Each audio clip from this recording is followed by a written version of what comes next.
Starting right off with drop frames.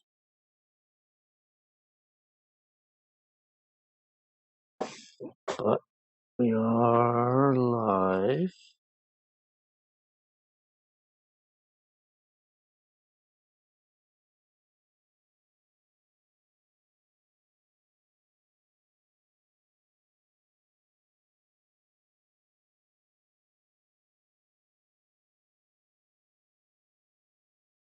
Almost a 25-second delay.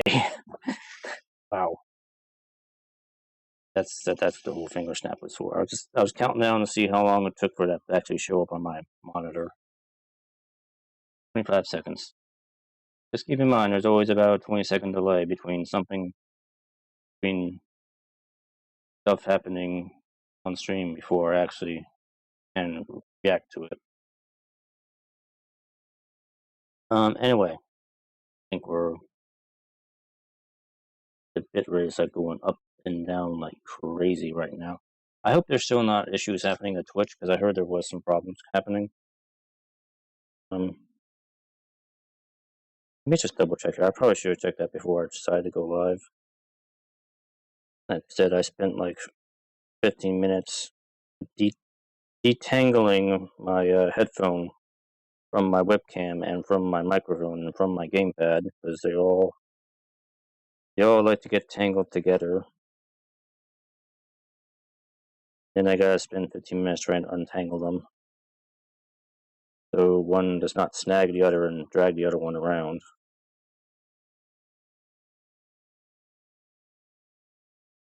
I know there were issues yesterday, but I didn't really stream yesterday. Stream looks okay. I mean, it's up. All right. Anyway, before I get too off track here, do want to finish the Force Impulse Gundam up today. There isn't a whole lot left of this thing. I know we can't see him fully in the camera here, but the Force Impulse Gundam itself is done. I did the waist off stream a couple days ago. I just wanted to build something. I didn't really feel like getting on stream for it. So the waist part's done. I went ahead and put them together into the Gundam mode. It looks pretty good so far, I'd say. The way this whole thing kind of goes together here in the back, I'm a bit iffy on. A little bit iffy on this here. I'll probably talk about this more towards the end of the stream when I take this guy back apart, just to kind of show you how it goes together. But really, what I got left here today to do is the Force Silhouette backpack and the Silhouette flyer. Check this out earlier, because I did notice that I can pull up the picture here. Pull up on screen. Is that showing up? It is not showing. Why is it not showing?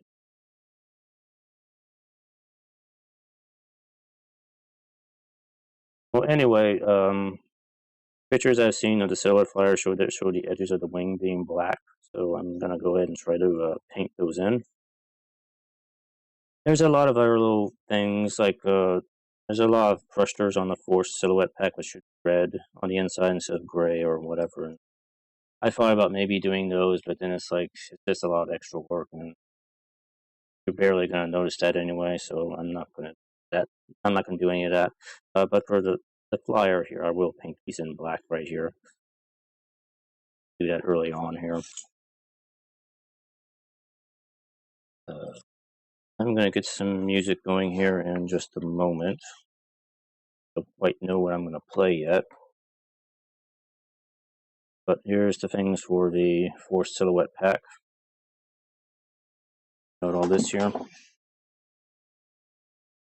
I'm definitely going to finish this today, because I need to finish this thing up. I feel like I'm falling behind a little bit here. Yes. Some my delicious Dr. Pepper I still have here.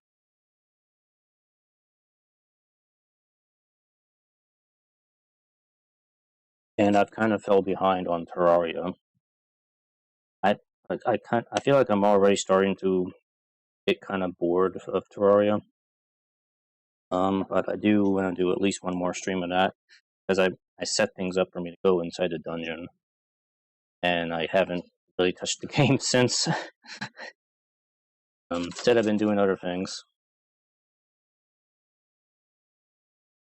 Separate my partner here. Let me get music going here first. Here, see what's here today.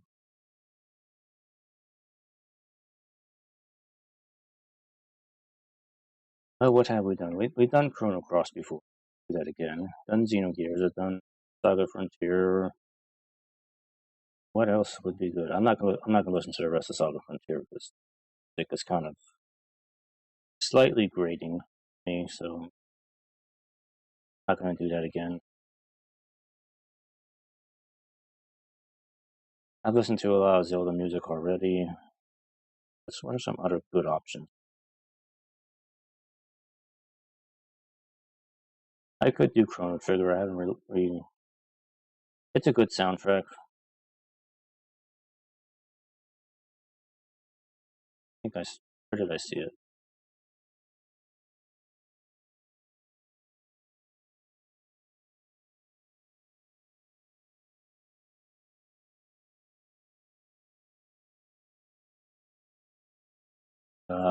Yeah, YouTube has definitely found a way to get around like ad block now for some reason. They do that every now and then, and it's like they're only doing it on like.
We do have Chrono Trigger in the background. I don't know if there's really a lot to say about Chrono Trigger for me personally.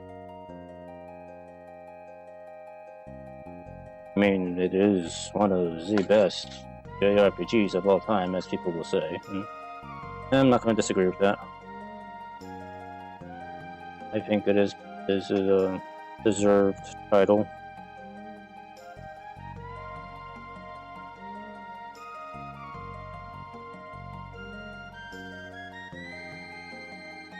I think there's really anything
and I was looking into trying to replay it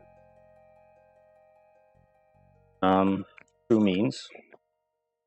By the way, it is right here. You actually have this game right here.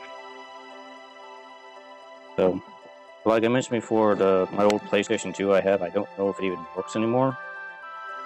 And I wouldn't have a way to actually stream from it, even if I did get to work. So I've been trying to see if I can get the game to work on emulator, which is probably one of those words I probably shouldn't say too much on Twitch, but whatever, I'm saying it. Because in this case, it's okay, because actually, whatever. So I have tried getting it to run on EPSX.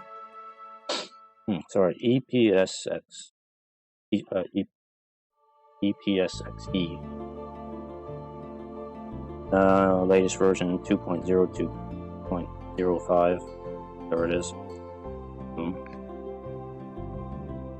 So I was kind of messing around with that over the weekend. And I can get it to run stable about 90% of the time. I did some kind of experimenting around with different settings on it. There's tons of settings on these freaking emulator programs. It's kind of mind-boggling sometimes, but I went with some recommended settings that some other people have used to success on the game. And like I said, I got to about 90% working. That last 10% is mostly problems with the FMV cutscenes and the music now and then. The FMV cutscenes run like absolute garbage right now, and I'm trying to figure out why that is. The music issues are just some stuttering here and there, and occasionally there is the music and audio does glitch out now and then into static and crackles and some really annoying high-pitched noises, which are quite bothersome to listen to, especially with headphones on. So I'm kind of in the process trying to figure out how I can correct those issues. Now, if I can fix all of that, I think I will do a Xenogears stream. That being said, Xenogears is a long game. No means going to be a short playthrough. You have to kind of be in the right mindset for it, and you got to be ready for that. Because it can easily be a 50 to 60 hour game.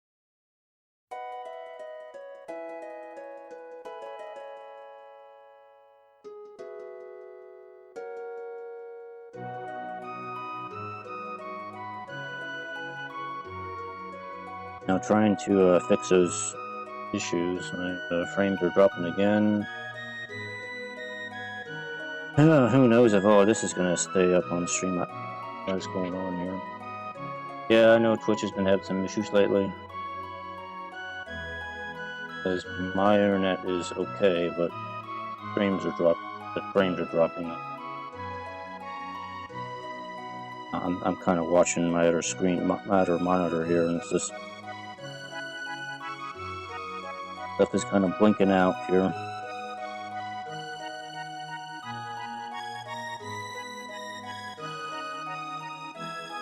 But yeah, with the Xenogears, I'm trying to run it directly from the CD, and I think maybe that could be the problem.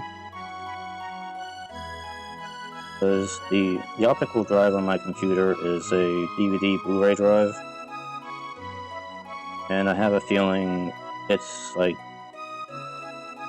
kind of overwhelming what the game wants in terms of CD read-write speeds. And maybe that's why the FMVs and the music is getting so freaking out so much. I suspect that could be the problem. Not 100% certain on that, but I think that may be the problem. That said, I have tried to rip the game, my game CDs, into ISOs and bin queues and see if I can run it from those. For whatever reason, ESXE doesn't want to run those. I don't know what's going on there. I've tried like 3 different ways to rip the game and none of the methods work. I tried mounting them as virtual drives and getting to run from that, and that doesn't work either. So I'm kinda not sure what to do next here.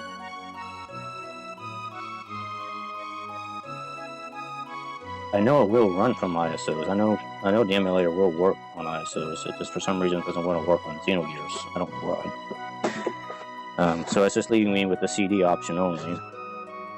But I think that's kind of screwing with the FMV and the music. So I do want to stream, but it's probably not going to be until I can get these issues resolved on it.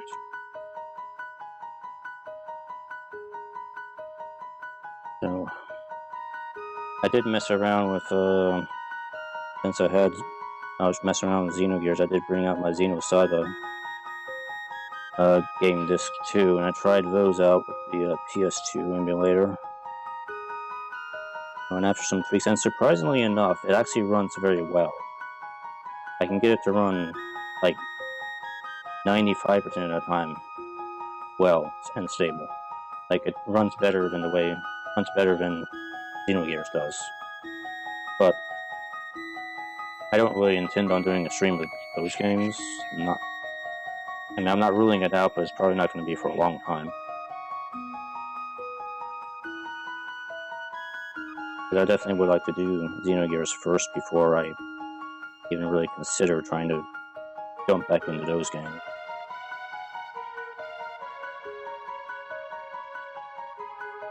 And oh yes, the purchase, which has to do with some of this stuff here.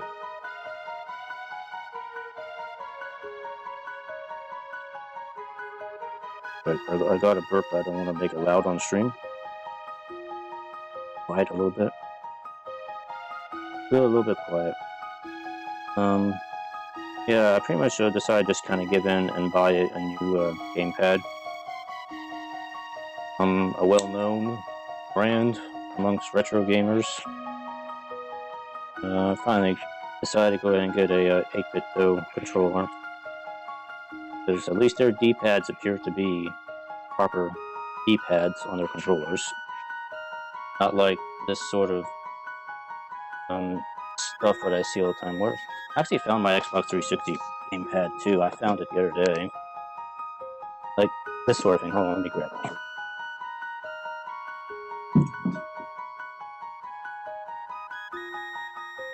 That was not me, that was my phone. My phone down. Like this thing. See, this sort of D-pad, I hate this sort of D-pad. It's like a pseudo joystick thing, and I hate it. And the Xbox 360 pad infamously has one of the worst ones. It's one of the worst offenders of that sort of thing. And my other gamepad, the Logitech, which I tossed away. Hold on. It has very much the same thing. But this thing is all worn out now. So it's all mushy and it double clicks all the time. Stuff. And I was not able to really get it set up properly on the PS2 emulator. So even though I can kind of get the games to run on the PS2 emulator, I can't really play them because my gamepad is all jacked up on that. And it's not because of the emulator, it's because the gamepad's all screwed up. D-pad has like gotten all mushy and it's like way oversensitive now. And double clicks on stuff all the time. I was having that problem in Illusion of Gaia. For anybody who actually didn't see that stream, I was having a lot of problems with that. Because of the double clicking issue, I was like skipping dialogue all the time. Like I wasn't doing that intentionally, that was the gamepad just screwing up on me. Like forgetting what am I doing? I'm trying to do panel lighting, except what I'm doing. Yeah, okay, well I'm not doing panel lining on the black parts, there's like no point to that. Now on the images I saw, there is this front corner on this piece here, it's supposed to be black as well. I might do that too. We'll see. See, how much is this actually going to show? Get to see that much of it.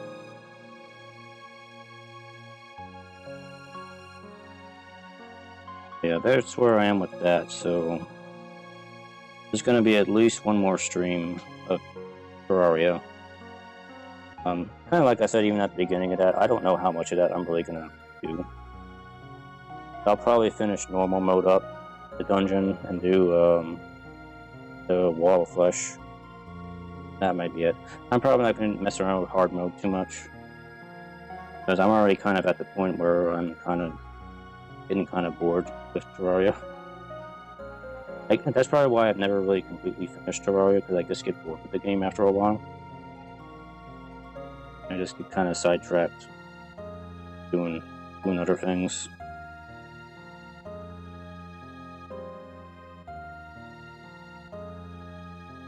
But other than that, I was actually watching a very good retrospective video on Xenogears. What was the name of the dude? That was yeah, it's gonna interrupt me a second.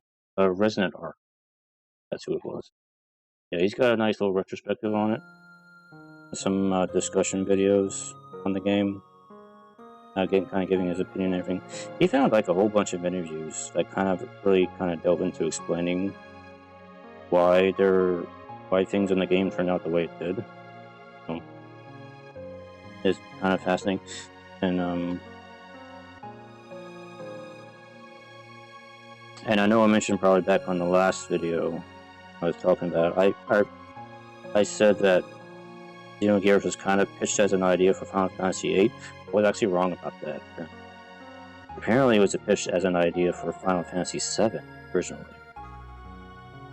Because development on it started after Final Fantasy VI, apparently. So the whole story with Cloud Strife, Matria, Mako, and everything, that was kind of started around the same time as the same time they were developing Faye and Ellie and Gears and stuff. Apparently, they were kind of the two storylines were kind of being developed concurrently, almost, I guess. And Square went with Cloud Strife. Takahashi kind of took his idea and made his own game, which Square kind of just let him do.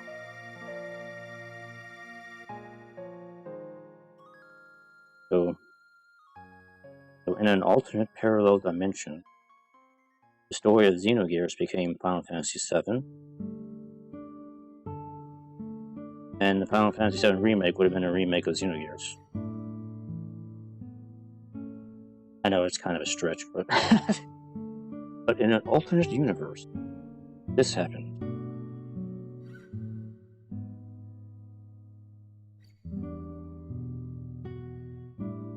So yeah. And basically, it kind of got into some other stuff here. The whole Disc 2 thing was kind of explained away not too long ago recently, like a couple years ago. Takahashi himself actually explained what the deal was with that. He just basically ran out of time to work on the game, and the developers were inexperienced at the time. So the Square was gonna make them end the game at the end of Disc 1. So, but he basically fought for the vision of the game and decided, oh well, the only way I'm gonna get the story completed is if I do it this way. So he did it that way. Might not have been the best thing to do, but he did get the story finished. So that's kind of what Disc 2 was all about, was making sure the story got finished.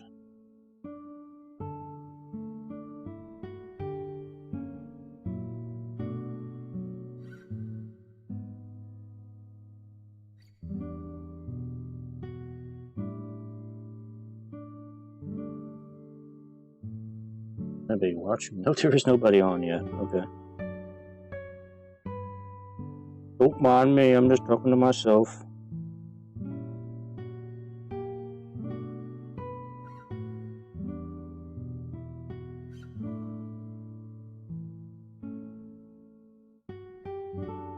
Don't mind me, it's just old man DZ talking to himself again.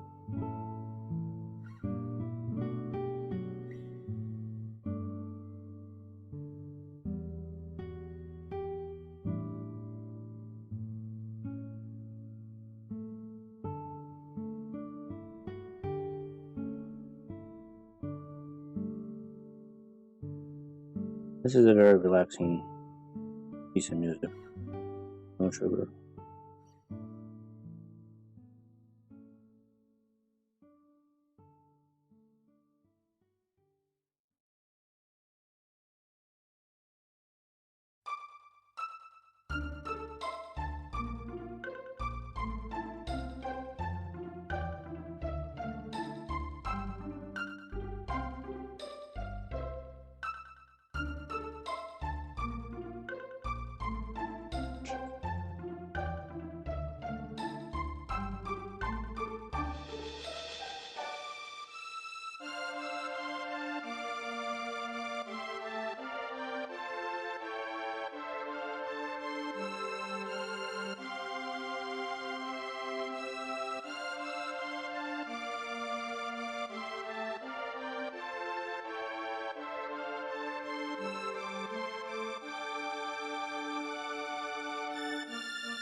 This is slide out part. Curious about something.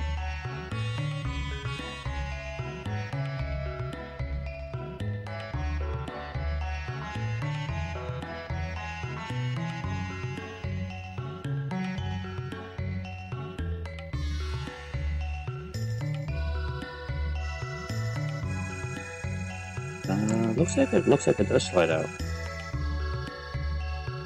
This part in the back slides out.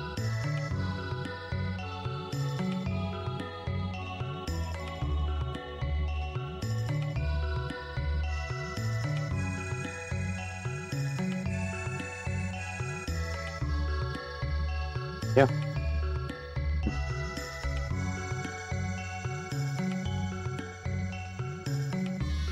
I'll just keep it like that.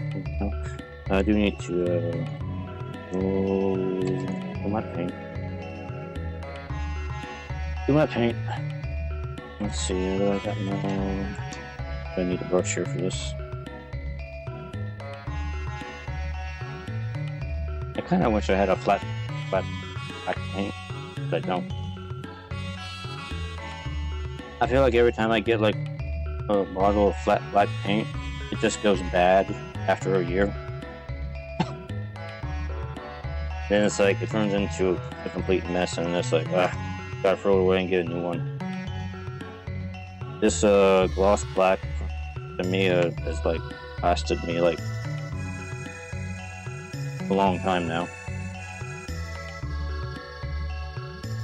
It works so much better for some reason. I don't know why.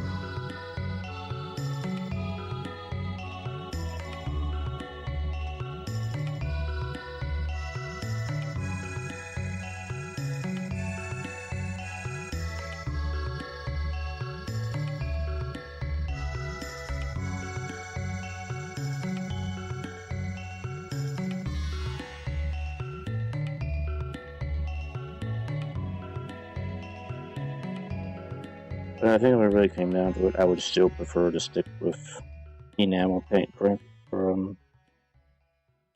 hand painting. I mean, you can do it for acrylics just fine. It's just, I think the acrylics, the way they dry, they kind of come out to be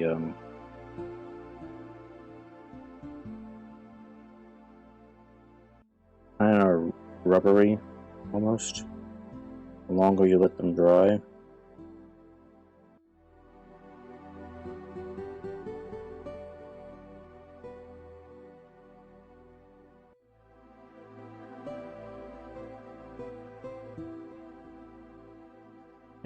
And this is not Chrono Trigger music. This is Chrono Cross. Oh, so maybe it's a mix between the series.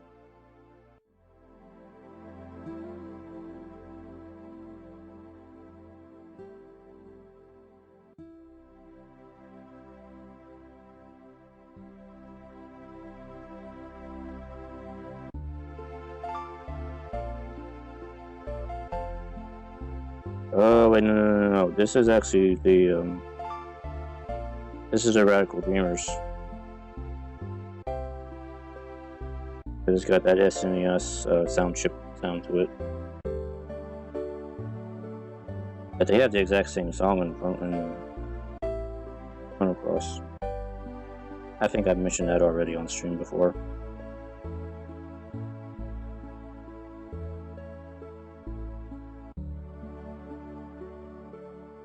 Yeah, this is what the actual ending song in Radical Dreamers is.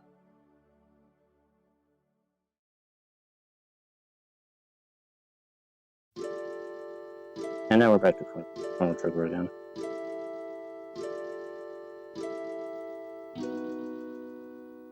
Gotta be careful where I stick my finger here. So you know, one of the worst things you can do when you're hand painting is to stick your finger in the wet paint. That'll just ruin your day.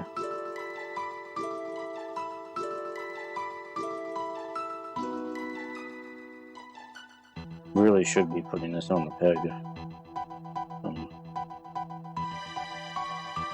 Put it there.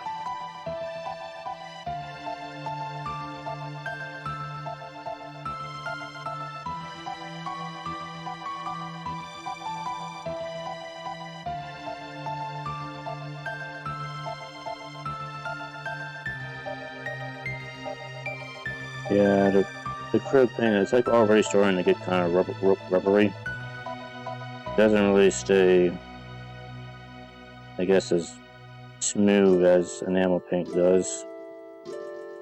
Kind of dries into a gooey mess.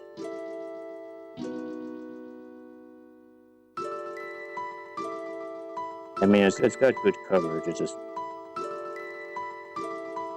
ideally, I would rather use enamel paint for hand painting.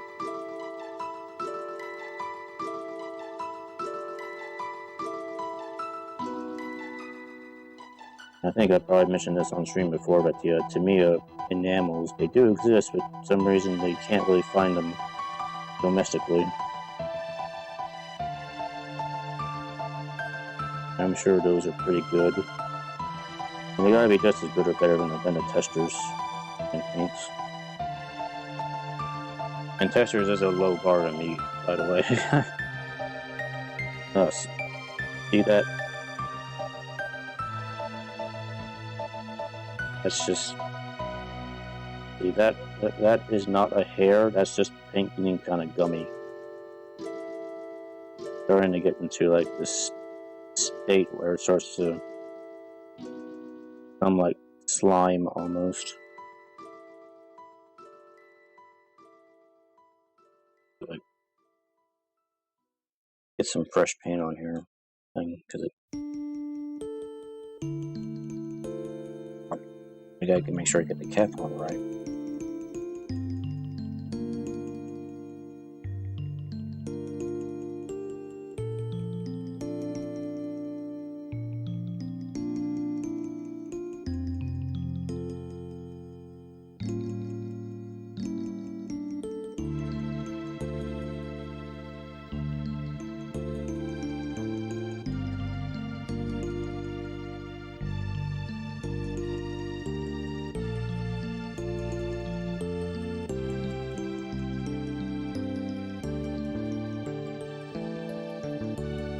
That's my level.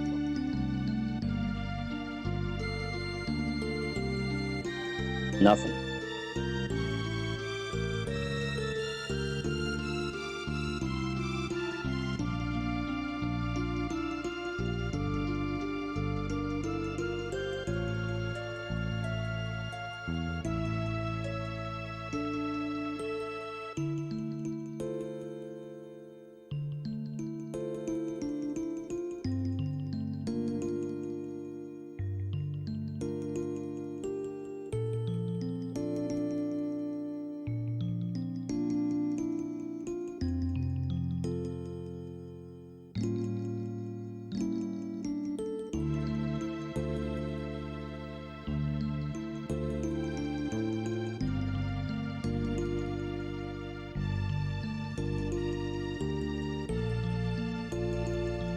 You may have to go into toothpick and do this little area that's close to the body.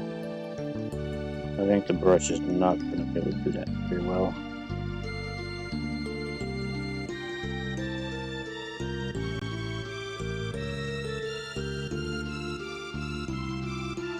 So what is your first thought when you hear this song? I usually think about the end of the Toronto layer, that where the reptile layer Azalea, like, well, our reptile people are destined to die because of the red star that's coming. That's what that song always reminds me of. That moment. I get a toothpick.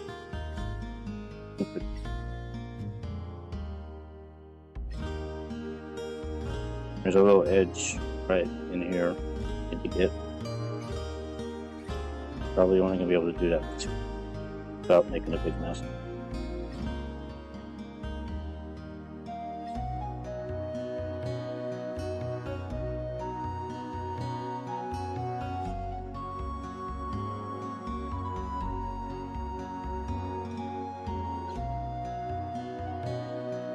So that's easier said than done.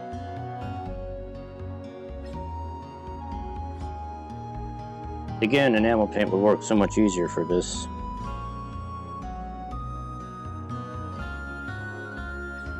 You know, it's like all my enamel flat blacks seem to always go bad pretty quick. I'm only stuck with this thing here. Which is not bad, it's just kind of... It's not the same thing. Not the same thing, that's one thing.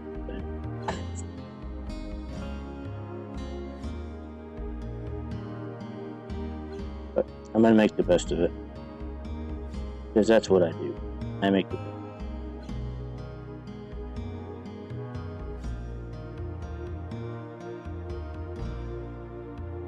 I can still clean it up a little bit after it dries.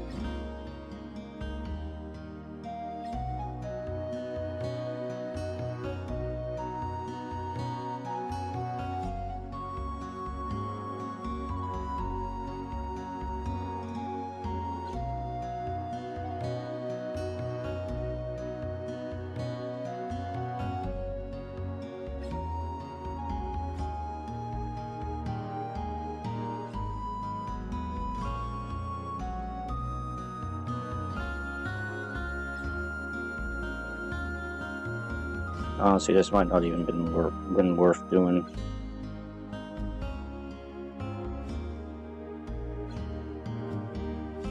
But I gave it a shot anyway.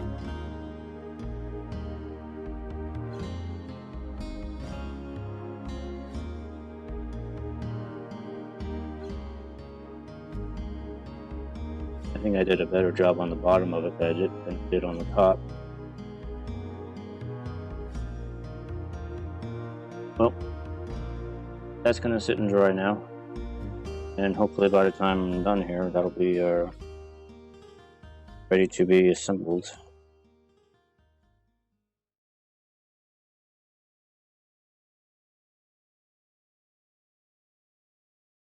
Come on.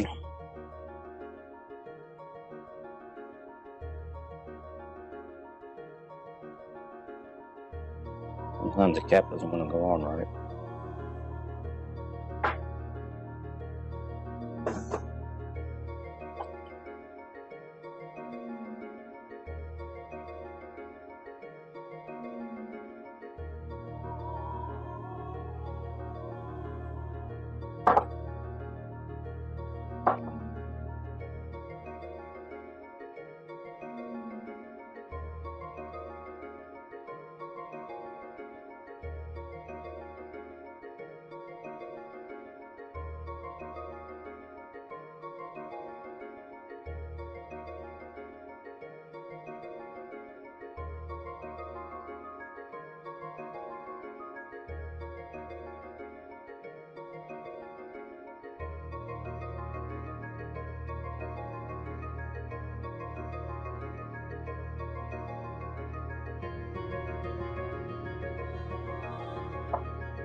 Alright, take a look at the rest of this here. A silhouette fly, well, not silhouette fly, back.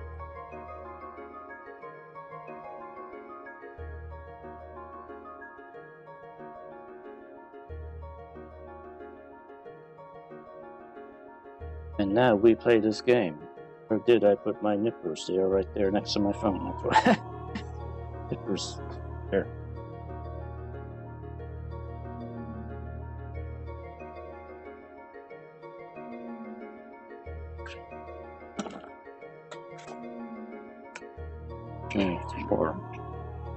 More Dr. P. Alright, pretty much the rest of the parts on this thing, I think are all the silhouette flyer parts. Might as well just clip them all out.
You know, as I start nearing the end of a build, start tossing the empty sprue trees into a separate pile.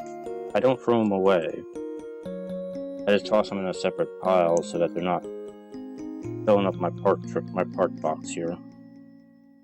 But you don't want to throw them away right away in case there's a part you missed and you forgot to flip out on a sprue tree. Because I've had that happen before where I missed a part and I already tossed my sprue tree away. Like looking for a part and I can't find it. I was like, oh wait, it's on that part tree I just tossed. This is why you don't throw away your part trees as you're building in case you miss something like that. What I mean by throwing away is putting them in the garbage and taking the garbage out. You don't want that to happen when you're still building. You can do it after you get everything done, but not before.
Oh, yeah. That's what I'm missing.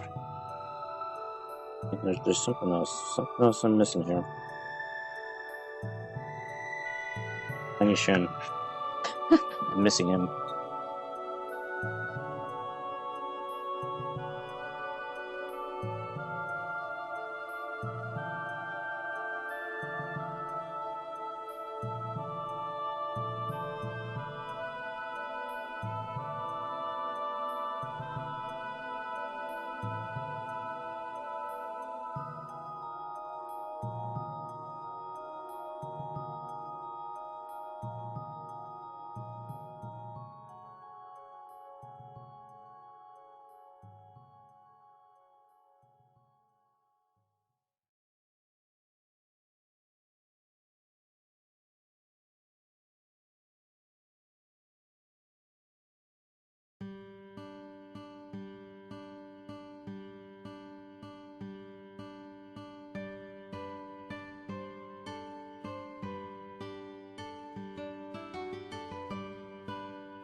And the last thing, we always nip out sabers. The last nip.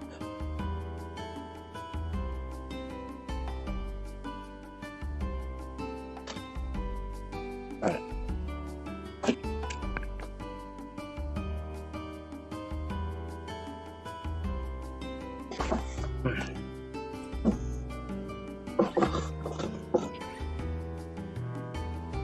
Okay. And cleaning these up. A lot of parts, but it's all the parts that are left.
That's it for the music. And something else here.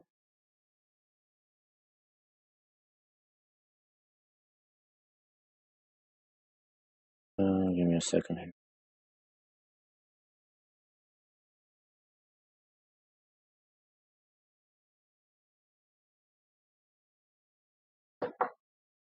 Alright. What are my other choices?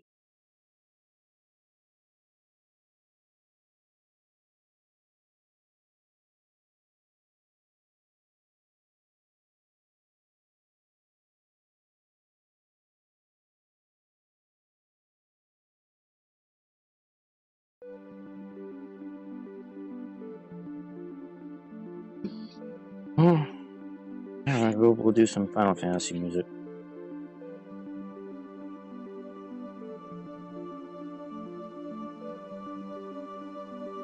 This is the world map theme from Final Fantasy IX.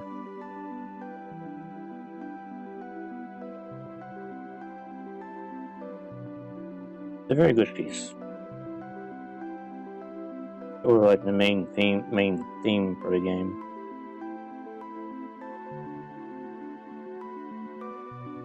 it is the main theme. It is.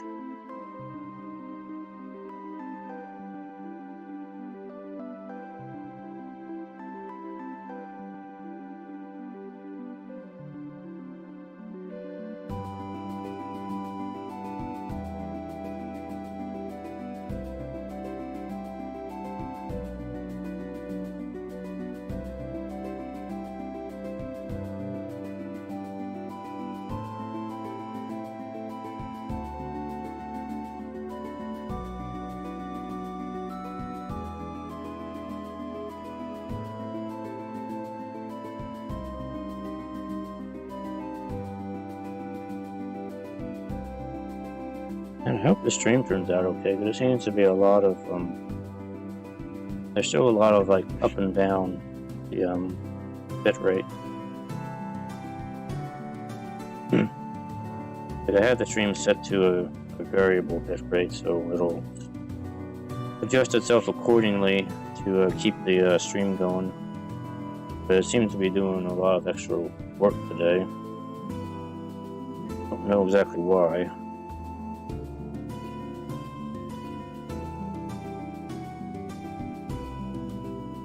So I hope this is all turning out okay on Twitch.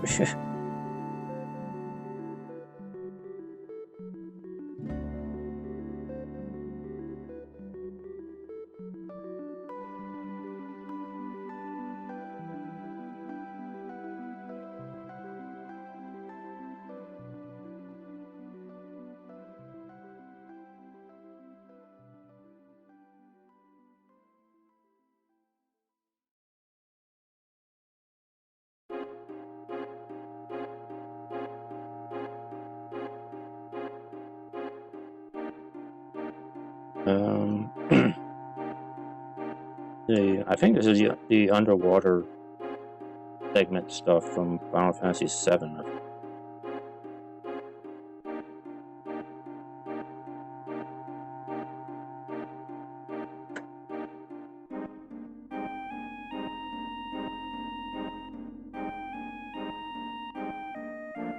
Could be wrong, but I'm pretty sure that's what the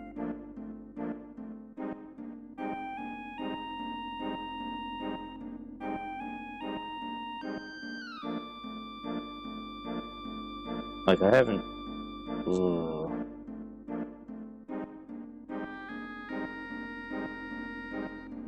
I'm just trying to think back, like when was the last time I played Final Fantasy VII? I honestly can't remember. I did own the game. Well, I used to own the game. I remember I got the game when it first came out. Original black label box and everything.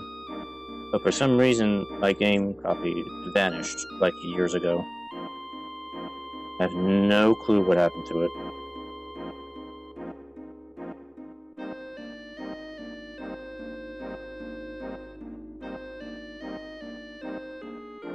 It will remain one of those life's mysteries to me. Where did my copy of Final Fantasy VII go? I don't know. I still have Final Fantasy VIII, I still have Final Fantasy IX. I still have those. Copy of Final Fantasy VII, it's just gone. Just gone. And I don't even remember when the last time I even saw the darn thing.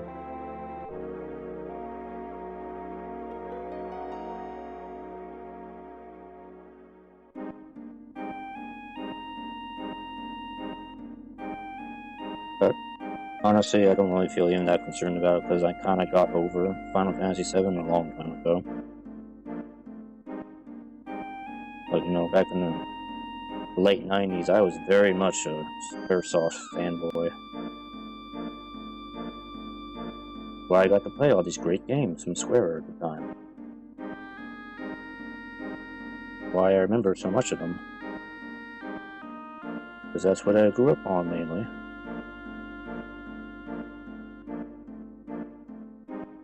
And I was very much into Final Fantasy VII, just as any other fan was at the time. But I think eventually it was the fandom that kind of turned me off to Final Fantasy VII after a while. But yeah, then it's like it gets kind of. No, I mean I still like Final Fantasy VII overall as a game and story. It's just I can't really get into it anymore because I think the fandom pretty much ruined it for me, and things just got too much Final Fantasy VII. Just too much Final Fantasy VII. Like, we didn't need all the extra games, we didn't need Advent Children, we don't need so much of this other stuff. And nowadays, it's kind of like Final Fantasy VII is like the only property that actually means a damn to Airsoft now.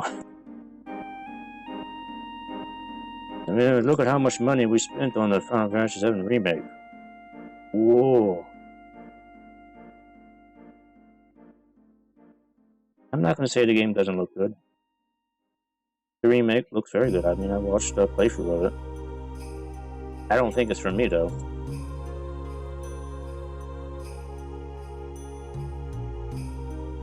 I think it's reimagining Final Fantasy VII for a new generation of players.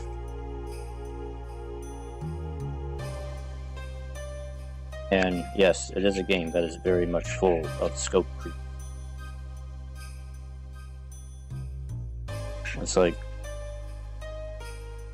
I see the same problem with Final Fantasy VII Remake as I saw with the Hobbit movies. It's like we're trying to take basically this story and we're going to stretch it way out into like multiple parts. You don't need to do that. The pacing of the story was pretty well balanced in the original game, and the remake, it just feels like everything has to be drawn out. Everything. You know, from character development to new areas to even battles are drawn out in the remake, and it's like, I mean, there comes a point where it's like you have too much of a good thing going, and now it becomes a negative. I don't know if that makes any sense, but you don't want to go overboard. And even that kind of brings me back to even Xenogears, because Xenogears got to be overboard with itself. It was too much, and honestly, it could have benefited from being better edited and managed, at least according to that retrospective I saw. So it's like, why does the same principle not apply to Final Fantasy VII? I mean, the story isn't better than in my opinion. And this thing is slightly warped. Just noticing that. I don't know if you can probably can't really see that on the camera too well. Just a little bit of a curve on this.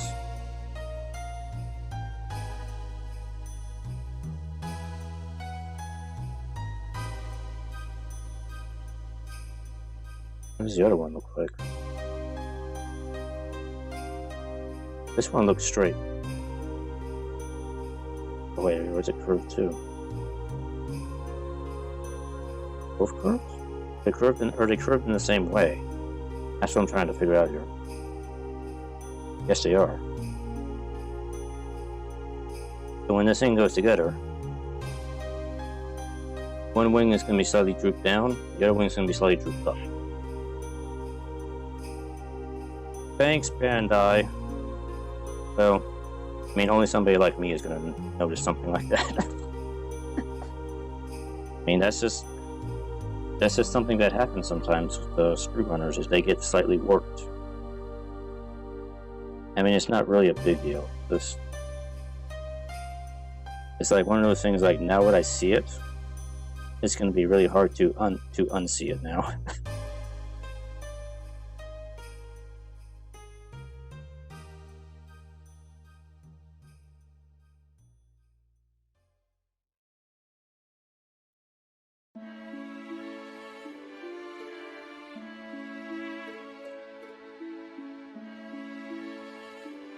and this is the town theme from Final Fantasy IV. It doesn't sound like the original music, though. Is this from the remake?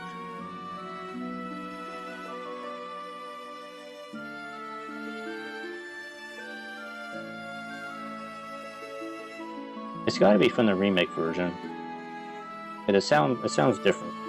It sounds like it's been, like, modernized or something like that. I actually have the remake. I got it for my, I got it for my, DS. And I never finished playing it. I don't know why. Yeah, I still very much like Final Fantasy IV. It was my first Final Fantasy game I got into, and I know so much about that game, like inside and out. Many times I played it as a kid. There's like so much of that game that is still stuck in my head. That's why I'm able to tell that this town theme does not sound the same. Burnham. Fine so far. Well, thank you. I don't know what the Burnham was. Oh, maybe that's back when I was talking about the wings. Yeah, it's coming along fine so far. I want to try and get this thing done today. I've been putting it off for a few days now.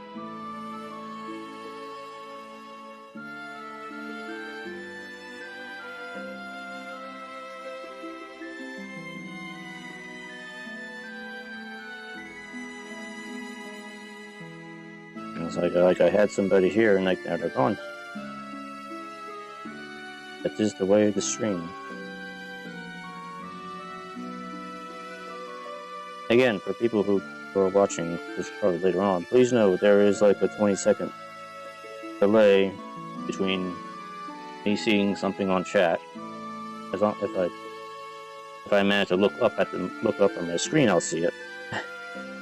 A lot of times I'm looking down while I'm working here, so I'm not looking at the chat at the same time. If I notice it, it's going to be like 20 seconds before you actually can hear my response. So you know, there's about a 20-second delay between stuff happening on the chat and reacting to it.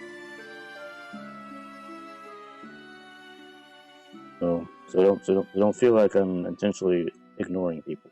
No.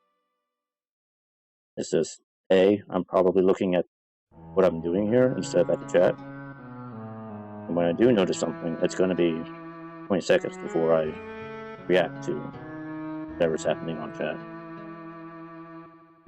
Oh, I got like no bit rate for a second there. This is going to be interesting to look at when I look at it in post later.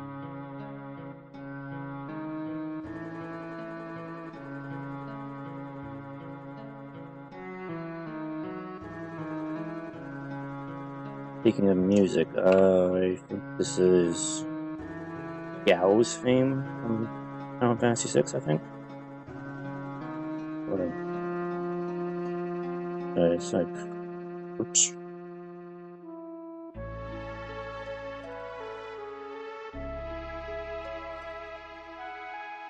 Yeah, this is definitely Final Fantasy VI music.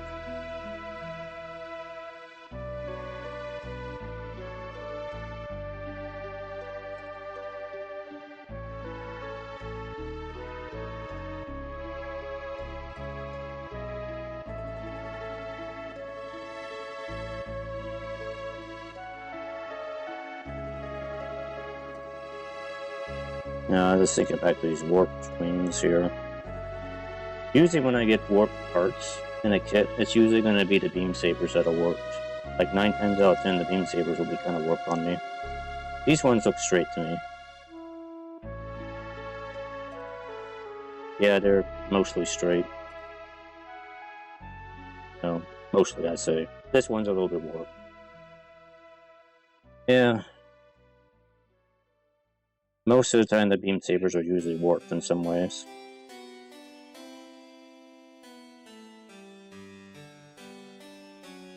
but it's not really a big deal. It just makes it look like the beam saber's curved and sweeping a sweeping motion with it. But on other parts like wings, you don't really want the wings to be warped. Because then it just kind of looks weird. It's a little less forgivable than the beam sabers.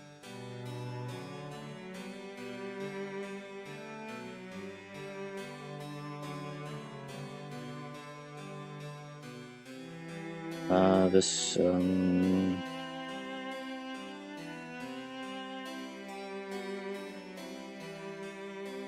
know what? I don't think I actually know what this one is. Or is it something from like one of the Final Fantasy games that come after Final Fantasy X? And I'm probably not going to know it.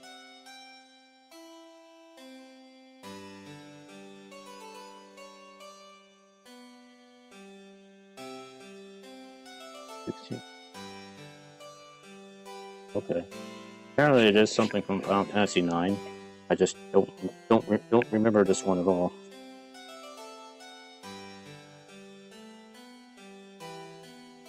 But yeah, if anything pops up from like, modern era Final Fantasy games, like anything after like 10-2, I'm not gonna be able to recognize it because I didn't play any Final Fantasy games after that.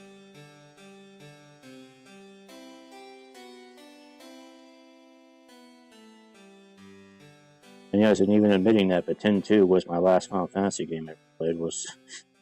I don't really know if that's necessarily a high point to end on, but that was a very strange game.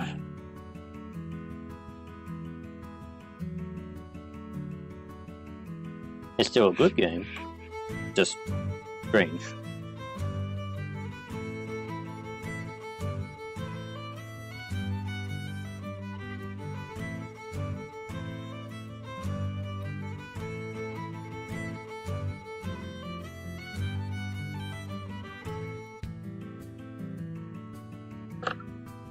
And this piece, I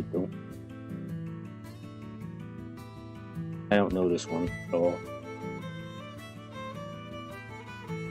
Apparently, it is from Final Fantasy XI.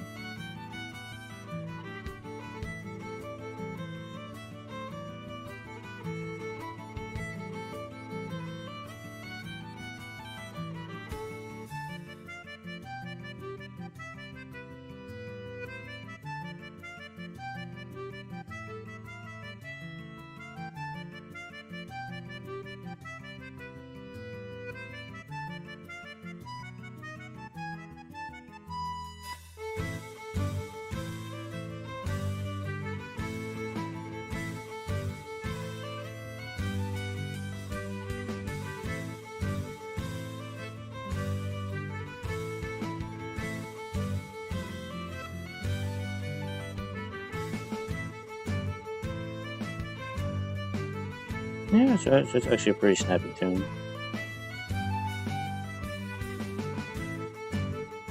I don't know exactly what it goes to. It sounds like a pirate theme music or something like that to me. I don't know if that's even accurate. No, it's just the same sort of instruments you hear with like pirate theme music.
I don't know what this is.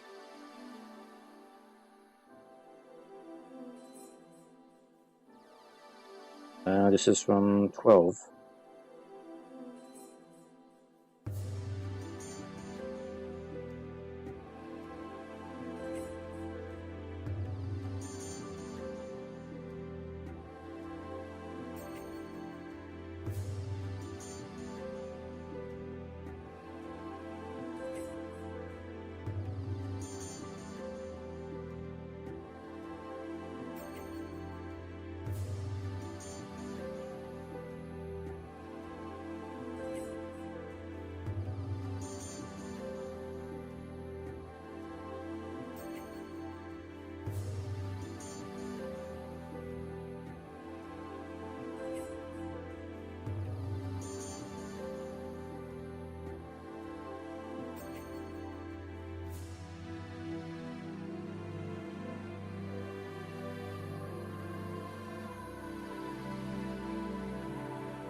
So on this part here, again, you probably can't really see this on stream. There is actually a little tab right here. My fingernail is kind of hitting it right here. You don't want to cut that off. Probably a reason why that's there. I almost took one of those off. Then I realized, wait a second. This probably needs to stay there. But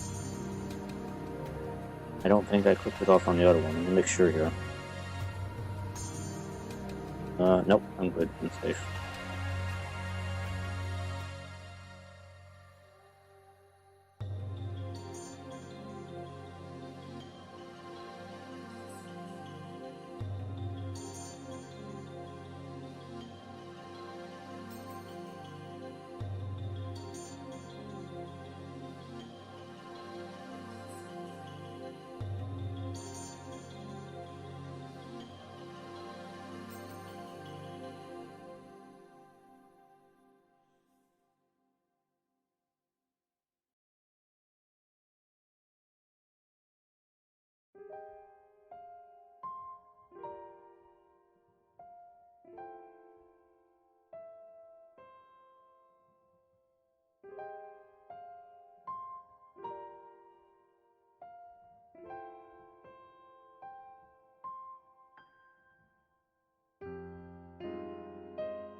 This is from...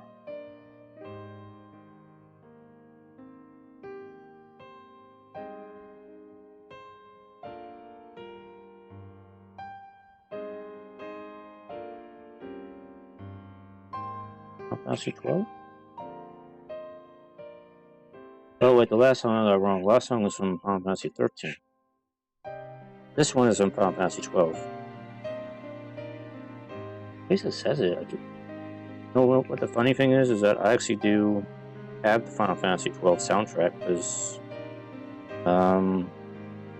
I picked that up because it was by the same composer who did the Final Fantasy Tactics soundtrack, which I really liked.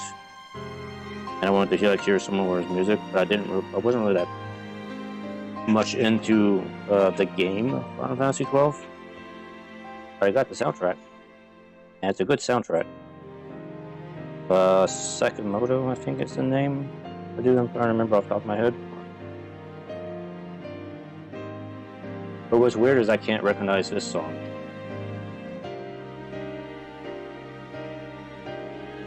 Yeah, it is. It sounds like something else.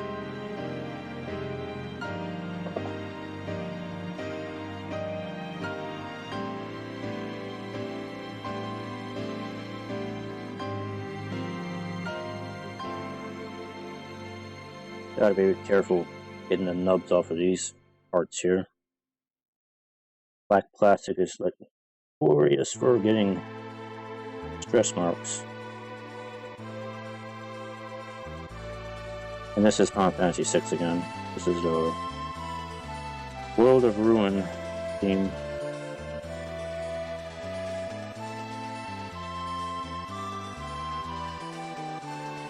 I can clean a little bit of a stretch mark, but I can clean that up with the real stretch marker.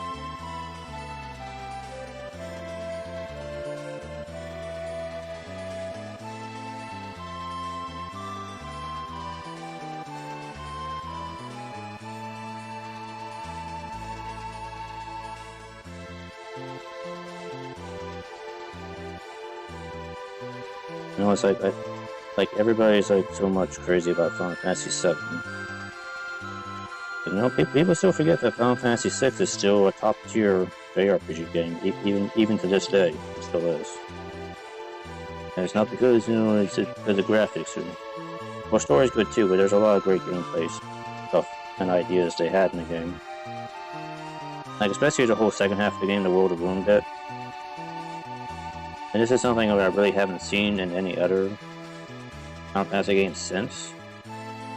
That, as soon as you can get into Kefka's Tower, you can go straight to the end of the game if you want. You don't even have to recruit all the characters. I mean, you get your characters in the first half of the game, then the second half of the game, everything kind of goes to shit. And everybody kind of gets lost and disappears and goes their own way. Like, you can find a few characters, and then you can just go straight to the end of the game if you want. You don't even have to find them. So, so much of, the second half of the game is just... It's not exactly... It's kind of just full of side quests in the second half of the game. Like, if you want to recruit all your old team back there, you can. You don't have to do that.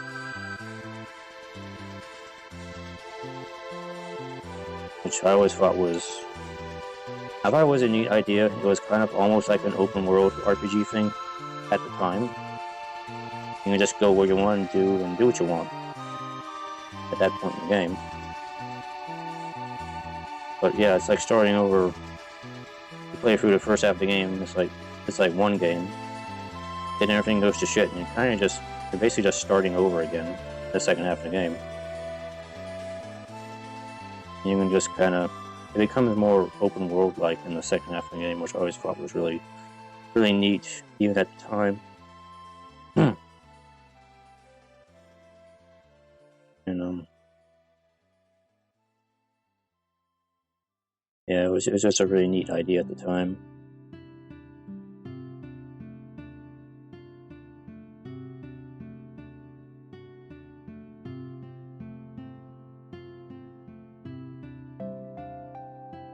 Wait, okay, I do know this one. Isn't Final Fantasy 9 also? Yeah, it is.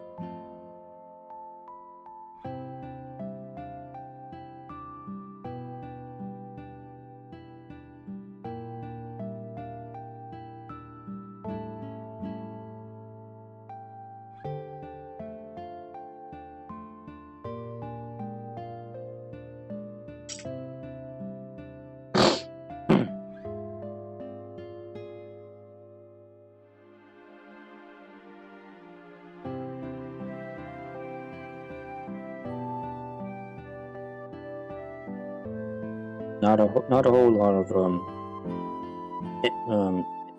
interior parts with this backpack here, so probably be able to kind of speed through this pretty quick here once I get done cleaning up the parts here. It's just a lot of parts, that's all it is.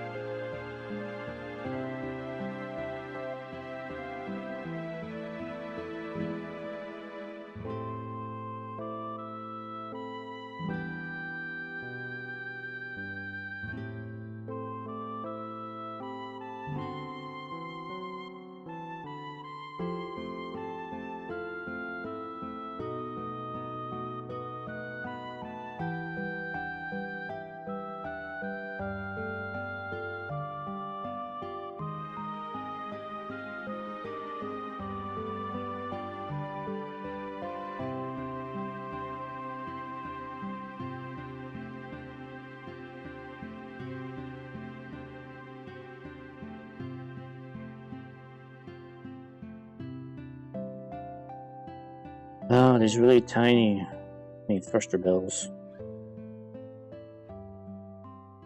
So tiny.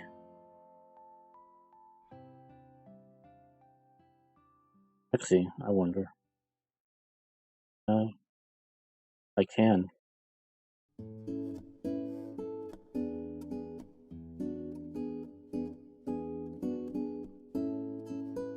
I'm just gonna leave that there for a moment. I'm gonna leave that right there.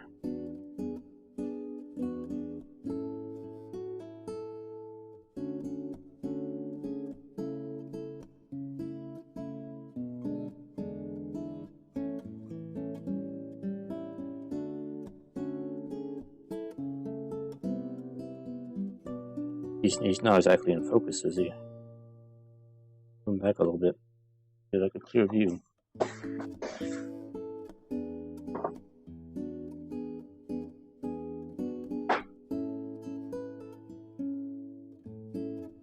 Nice hat. He has the best hat.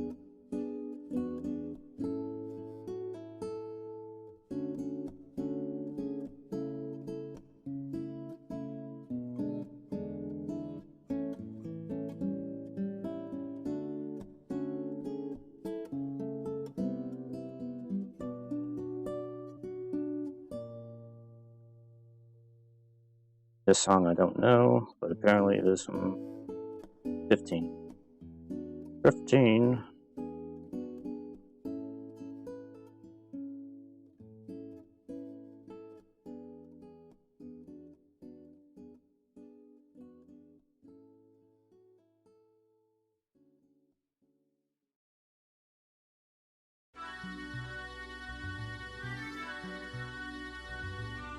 Wow.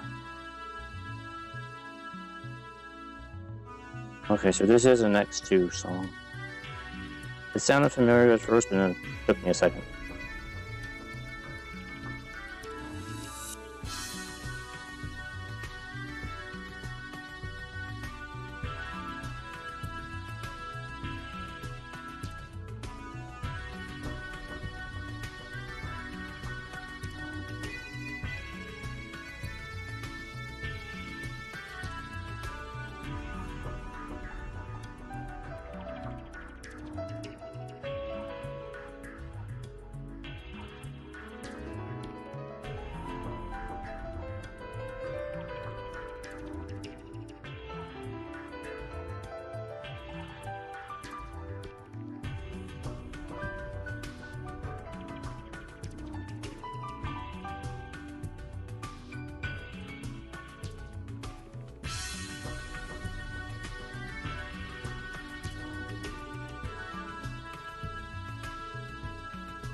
Oops. Oopsie. Oopsie. Come on, Shin.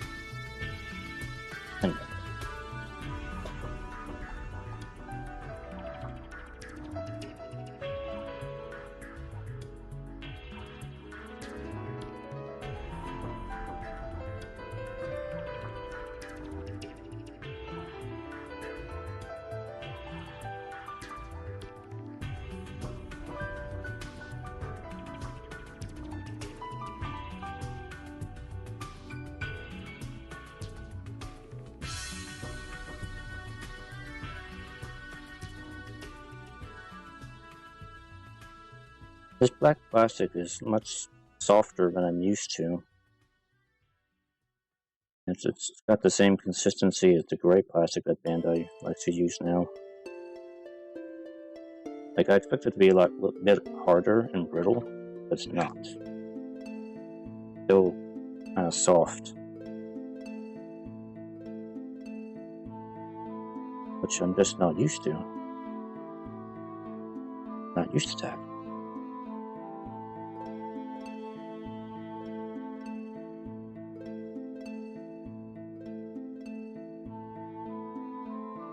And this is more Final Fantasy IX. is the Terra.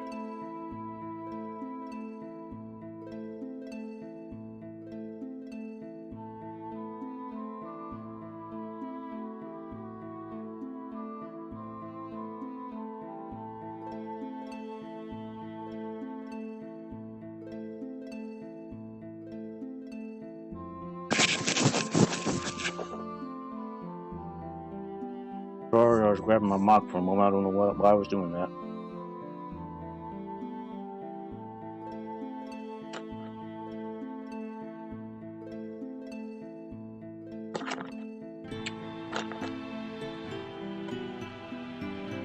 Okay, Mr. Buckethead, let's move you over here for a moment.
Apparently this is from Final Fantasy V. I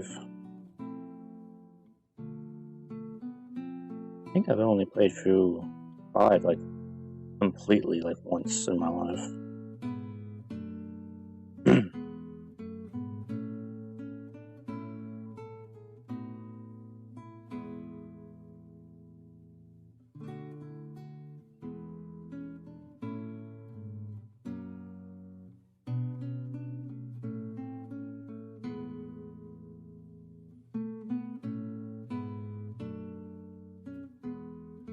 It's a good game. I just don't really remember much of it.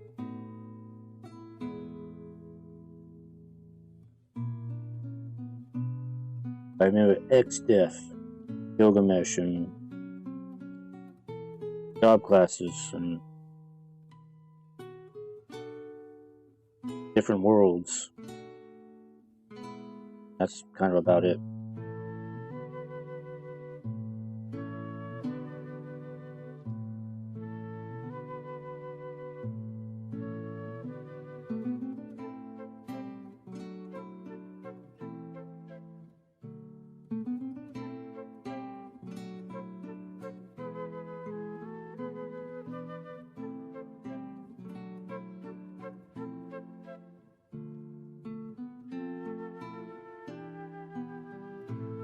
I'm gonna need that back.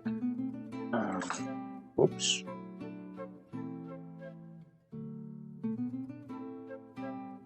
Get back up there.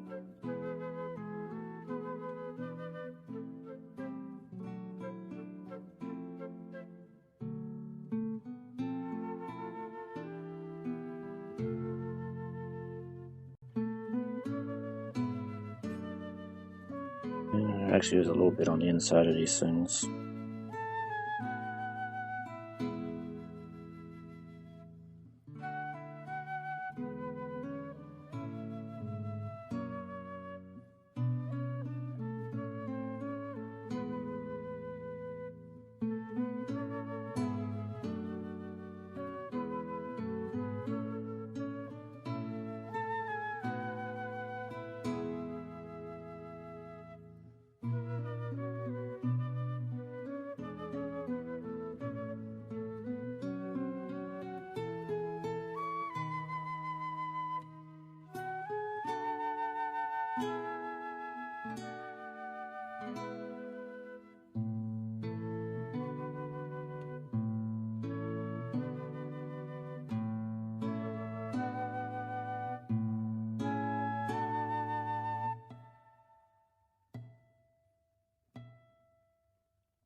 And this is from what?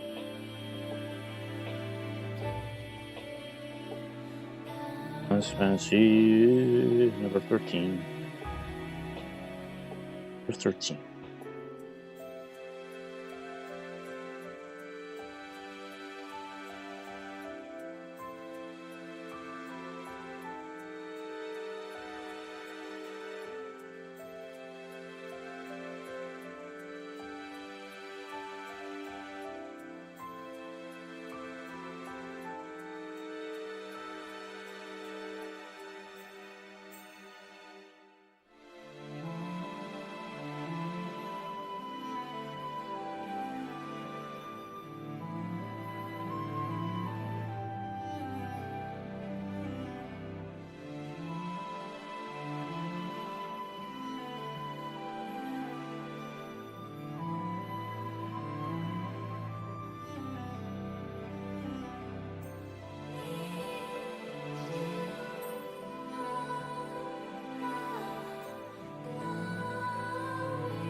There's an old song from number 7.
is a number 13 song.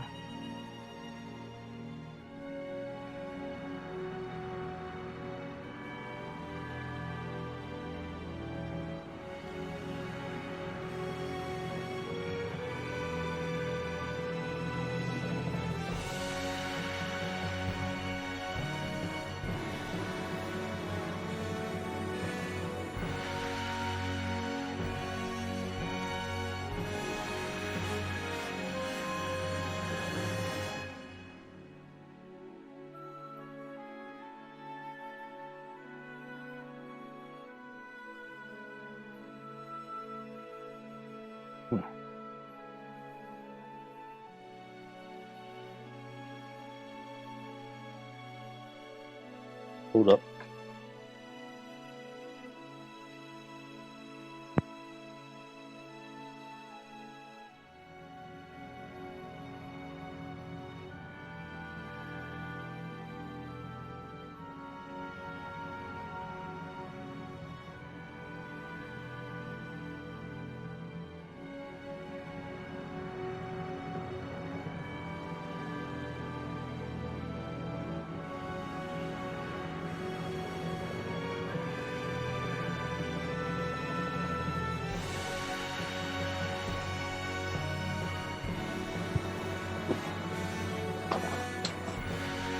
I had to sneeze there. I'm going to take a second and turn my mic off before I sneeze into it.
Okay, this is something from number 11, which was the MMO Final Fantasy.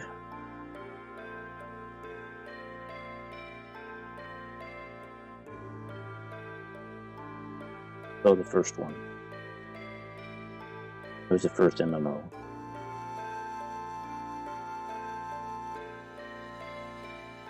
Until 13 came along. Actually, no, it wasn't 13. Was it 13 or 14?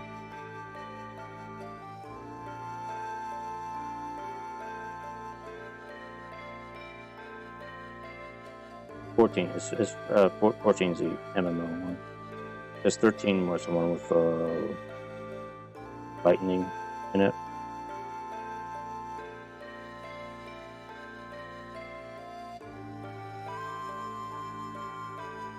I have to sit there and think for a second, because no, I didn't play these games. I don't know them as well as other people.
Chin, your hair is too spiky.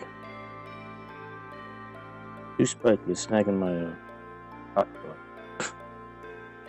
Tearing it up.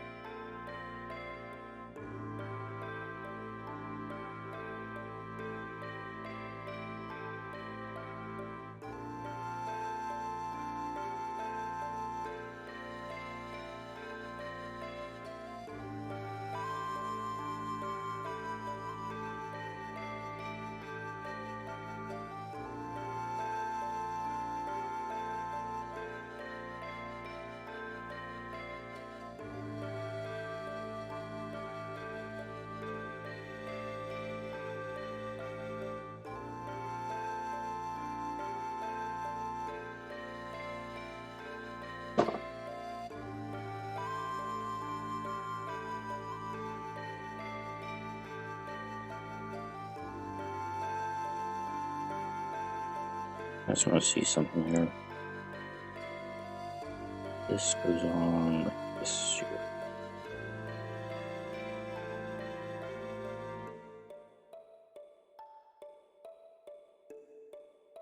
I suppose I could probably paint little things in. Right here.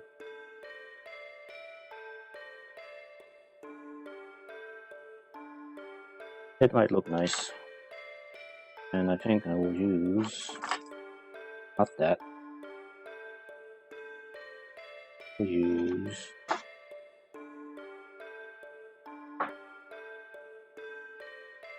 well, I was going to use gold, it's not up here. Give me a second. It's not up here. Oh, well, chair. Stop spinning.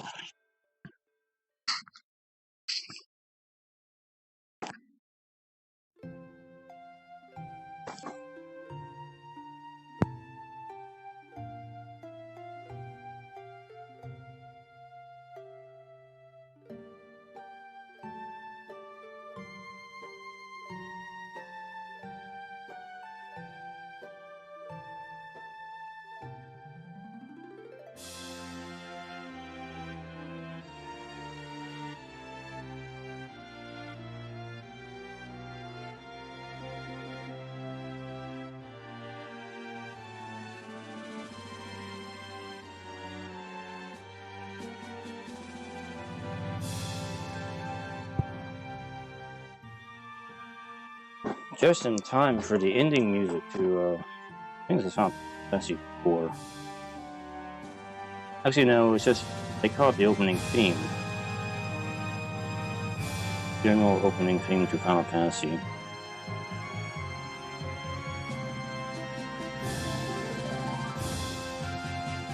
Although I don't think Square has even used this song in like a very long time. But this was like the default Final Fantasy theme song for many, many years. But I think Square kind of retired it around the time of, I want to say Final Fantasy X. Kind of stopped using it.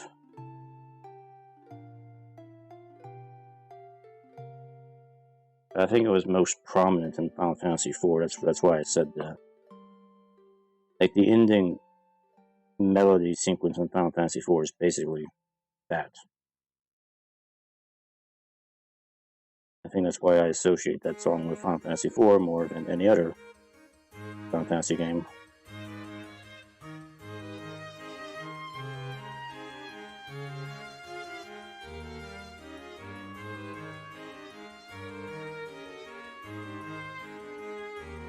A little bit of gold right there. Just a little bit of detail.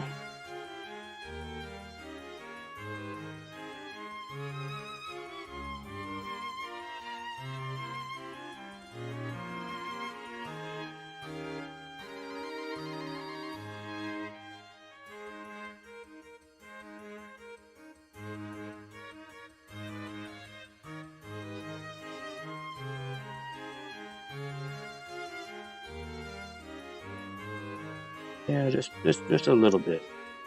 A little bit adds a lot. A little bit of detail adds a lot.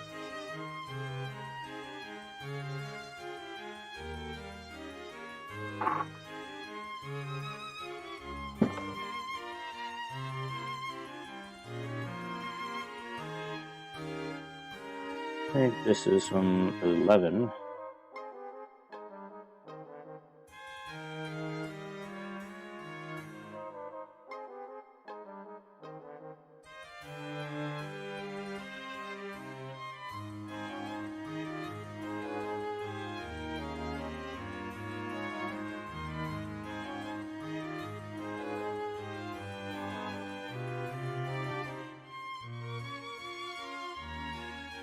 Alrighty.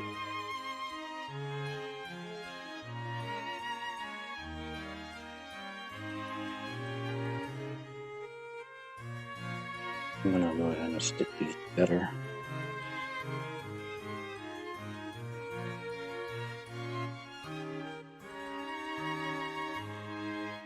And the simplest way sometimes to work on beam sabers, even though they're kind of round and they roll over all over the place, you should just work on them like that. Just stick the beam blade in them, and now you have something that'll hold the beam saber in place as you work on it. It's almost as if they were meant to go there.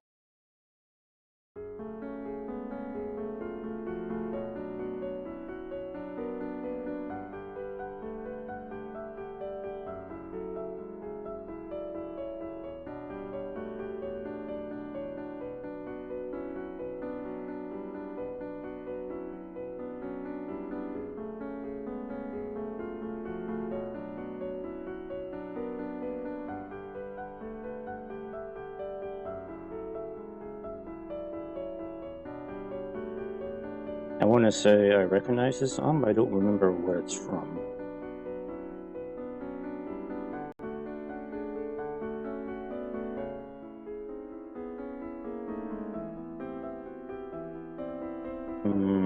Apparently it's from 10. It was familiar enough sounding that I couldn't place it.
Hmm.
And I'm not even sure what this one is. I haven't really paid attention to the last two tracks. Just a little bit focused.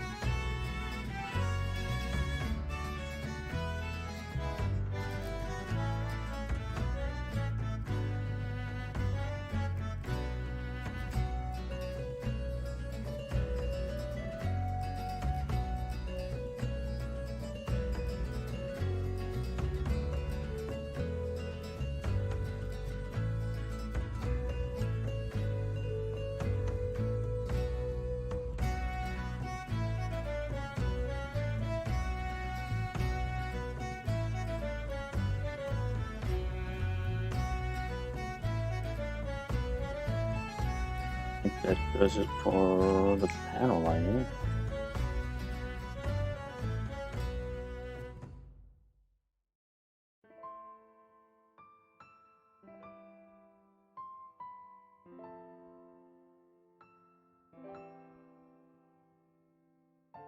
Oh wow, I didn't realize it was like 4:30 already.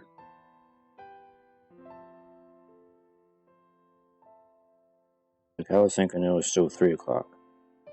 Not.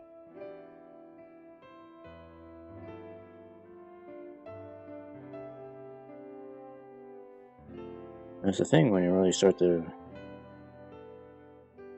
get focused on something, you lose track of the time. I've been streaming for how long? Over 2 hours now. No, I said I was going to get this done today, and I definitely want to stick to that. I mean, I'm just finishing up panel lines here.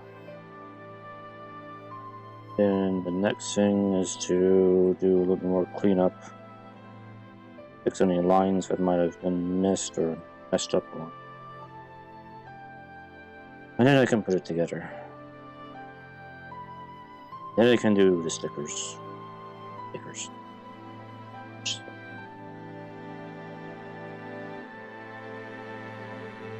And then that'll be it.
Yeah, this is Final Fantasy 7.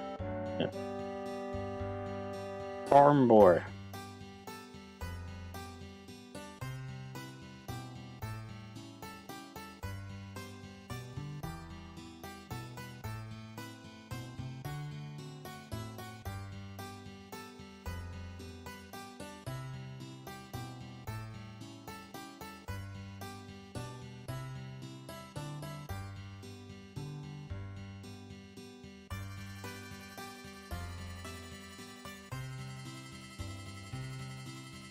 So how many farming minigames will there be in Final Fantasy 7 Remake Part 2 when they get to the farm? Lots of side quests. Feed the animals. Come on, Cloud, you can do it.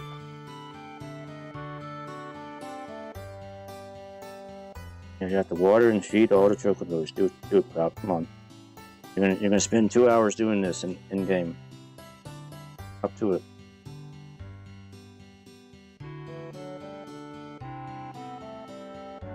Actually, no, I take that back. I mean, like 5 hours.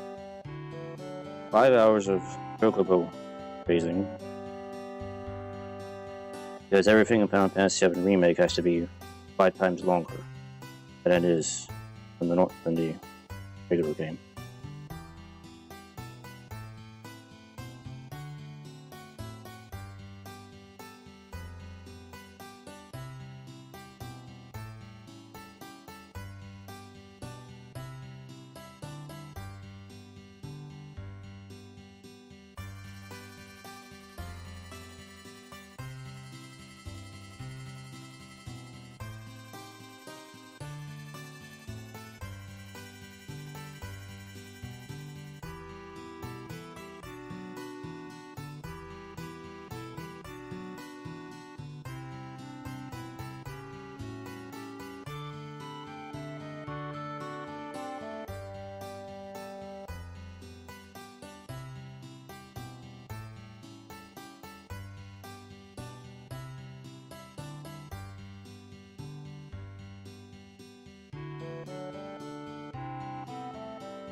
Some 13.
Okay.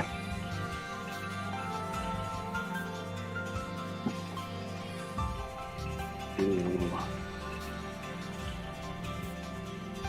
Touch-ups here.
Okay, really good to put this together now.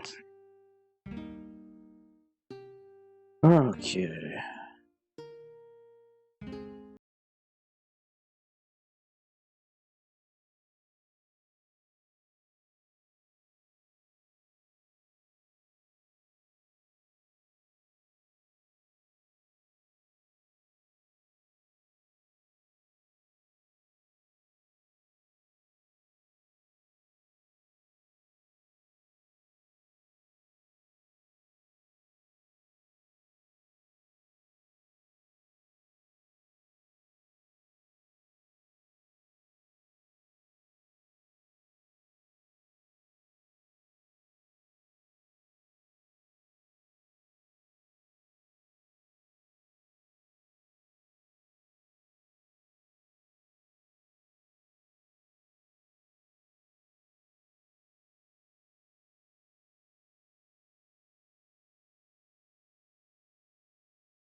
But you see, doesn't that make it worthwhile?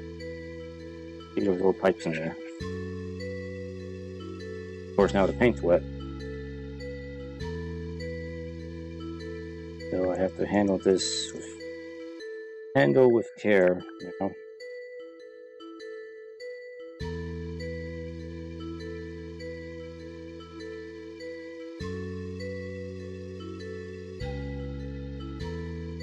To go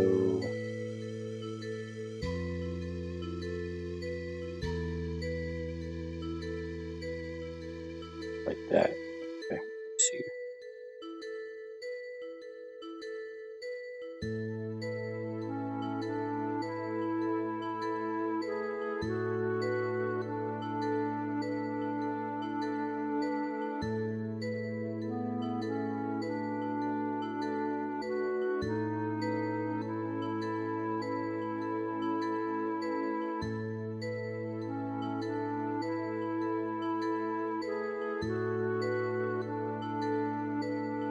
Oh, come on! What are you doing, man? What are you doing?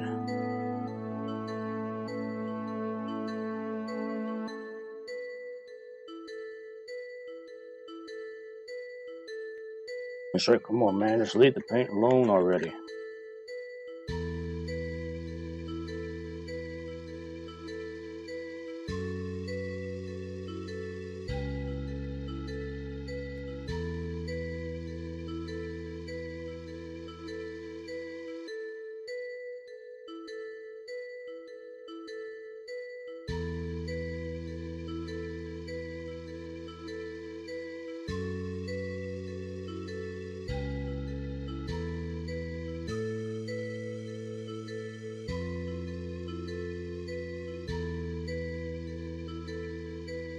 But I think it looks better this way.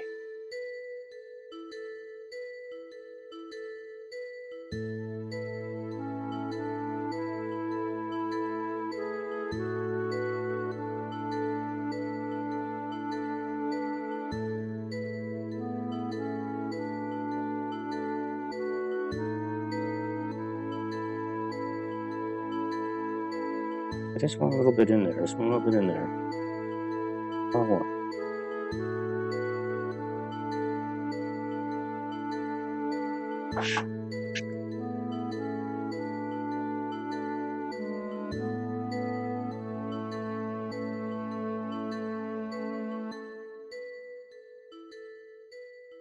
So one faces up, one faces down.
Yeah, that kind of straightened them out.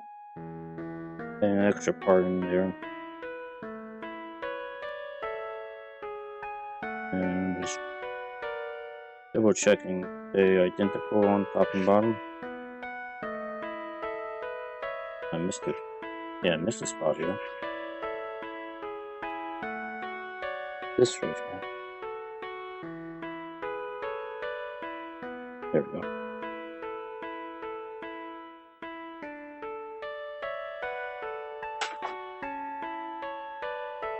They look to be identical on top and bottom.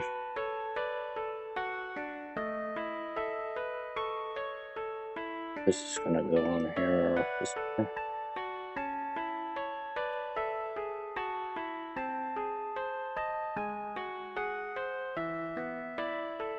Bottom piece.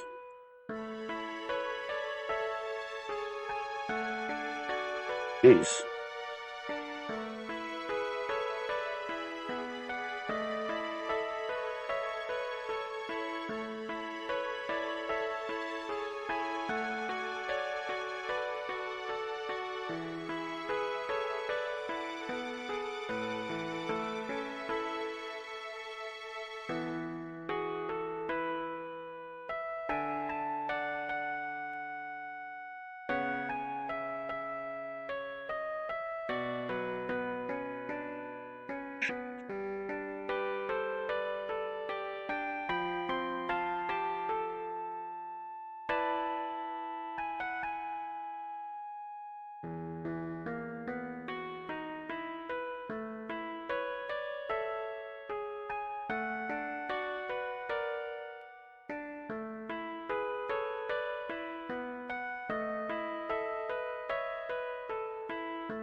Oh, I take that back. These are the worst.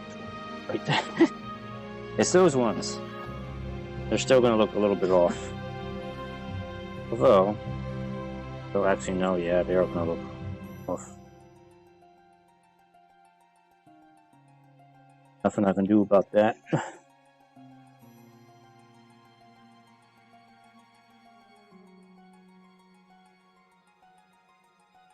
Go this way.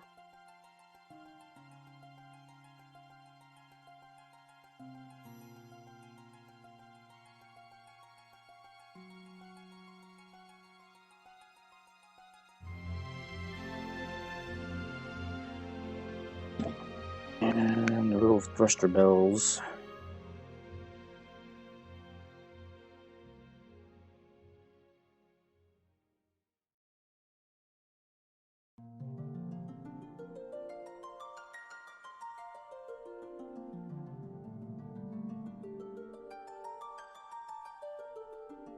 Actually, you know what? I'll just use the pen. I'll use the pen. I'm gonna be cheap here because I gotta speed along here. Like I don't want that little white inside the thruster bell. connecting.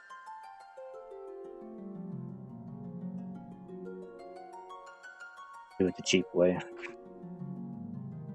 Alright, so apparently these just snap right in.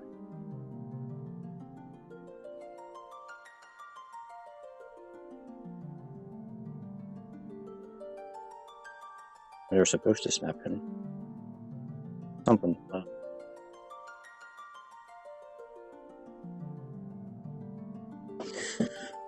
No, that did not want to snap in. And that kind of jacked the little pegs up. Oh. Press here to fit. Try the other one here.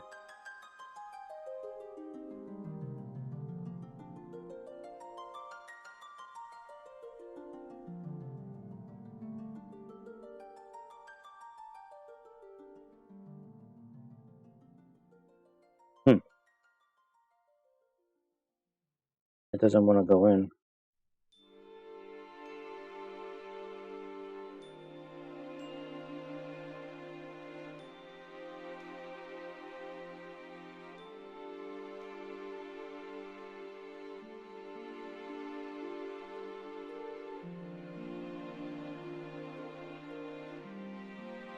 It's one of those parts that I should have test fitted to make sure it would actually go on there right, or put everything in there.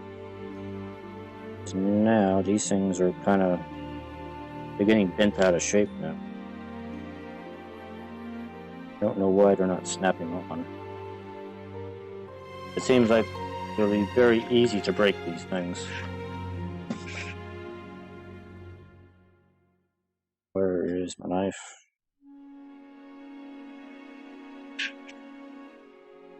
And do a little bit of modification here.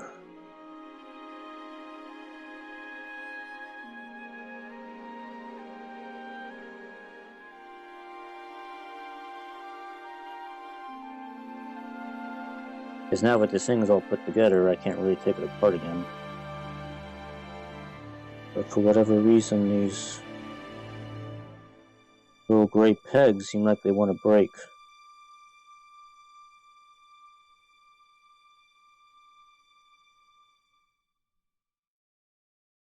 Trying to get some, remove a little bit of material here,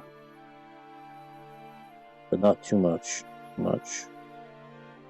Wow, that's like very fragile in there. But yeah, that's what the instructions say, right here. Press here to fit. That's where I'm pressing.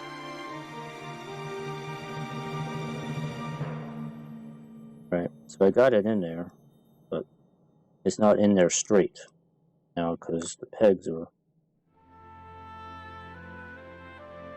is a little jacked up in there.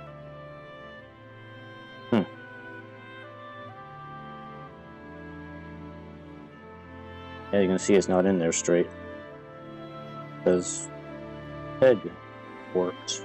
I put it in there. I haven't heard about anybody having that kind of problem with this. Maybe I can get this other one in. Nope, it doesn't like to go in there. I'll take some material off of this one too.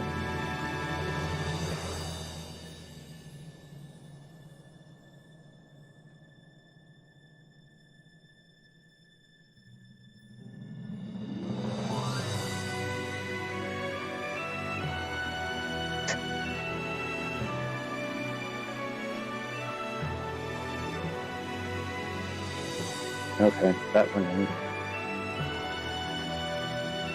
Okay, this one seemed to go a little better here.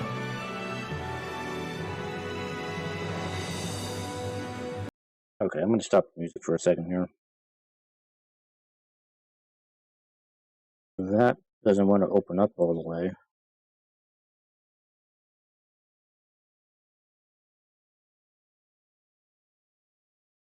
I guess just for video's sake, if you can see the difference there between the two.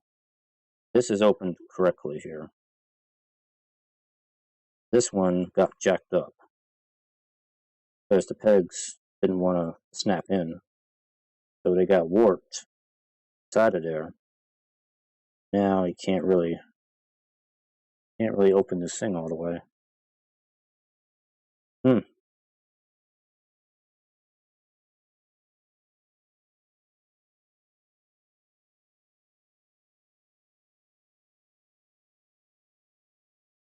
Yeah, I've seen reviews of this kit already, and nobody has mentioned that so far, unless I just happen to get unlucky here with that.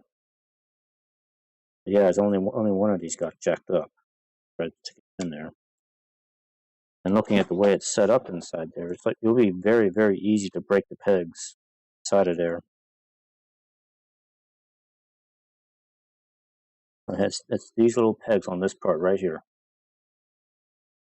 Two little pegs that's supposed to snap on to this thing. And they're made, well, the thing is, it's the soft plastic that Bandai uses. It's prone to bending and warping.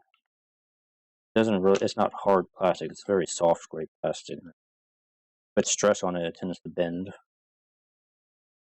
That's pretty much what happened there. It bent.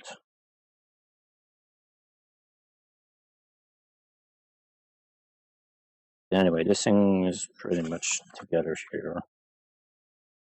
Last two pieces here.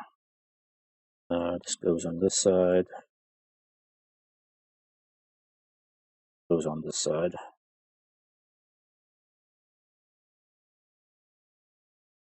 Actually, no, that's backwards. This one needs to go over here. There we go. There we go. Looks like that.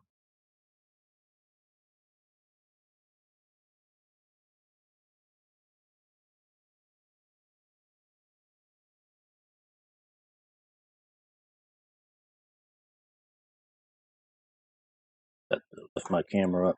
You can actually see the whole thing because it's pretty sizable. About, let's say, maybe 10, 11 inches across wingspan.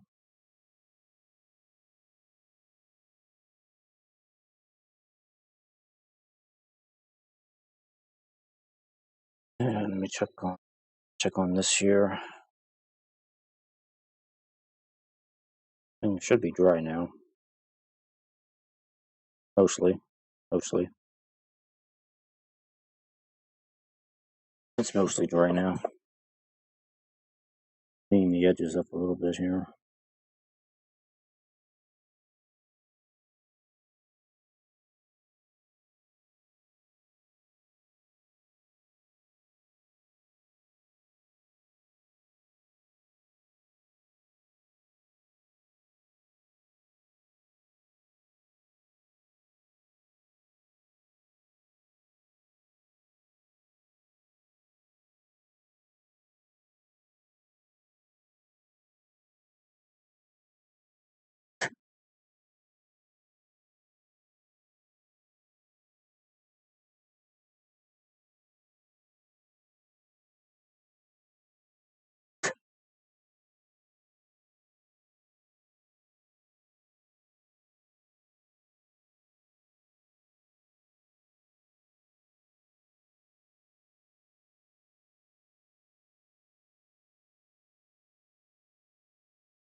Alright, that's probably good enough. Good enough.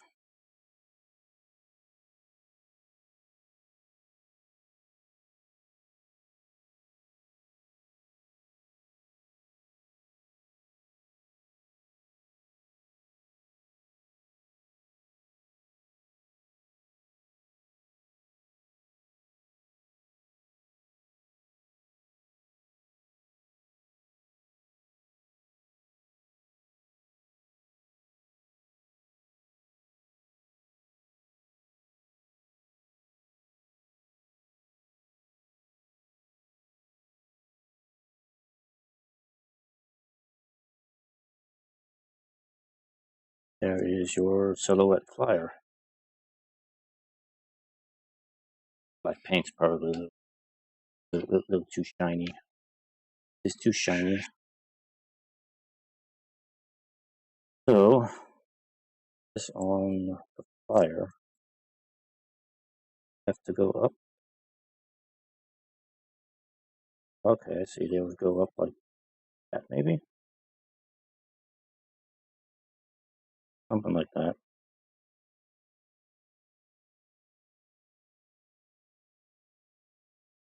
Now, plug in.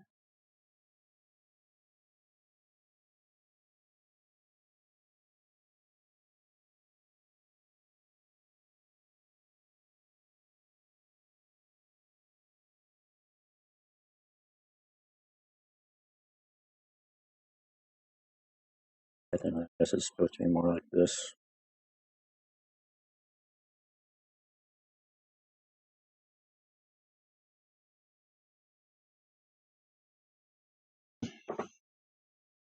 There it is with the silhouette flyer on it.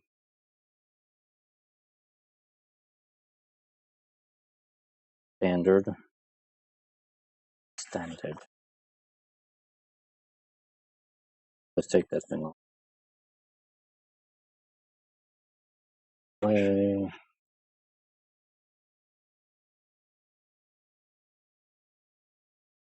Get it on the Gundam where it is supposed to be.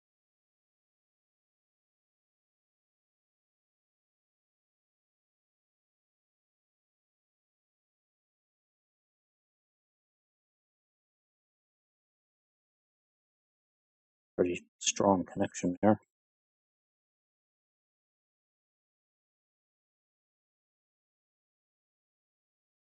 And of course he is back heavy.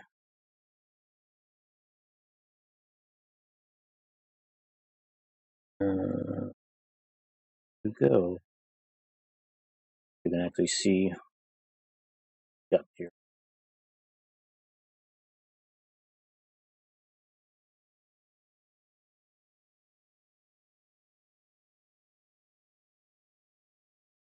It's almost 5:15 here.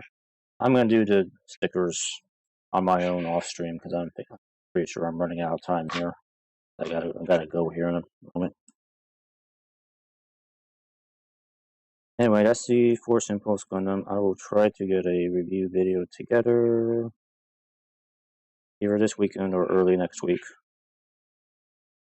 Now, the thing I was, well, actually, one thing before I go here, the one thing I was going to talk about, I wanted to mention, pull this thing back off here, is about how this goes together.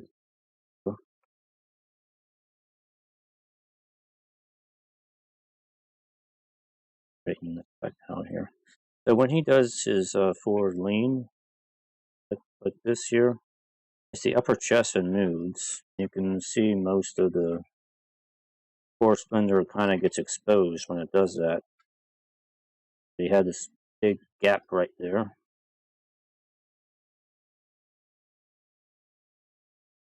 And this was this other thing I was thinking about when I first saw this kit.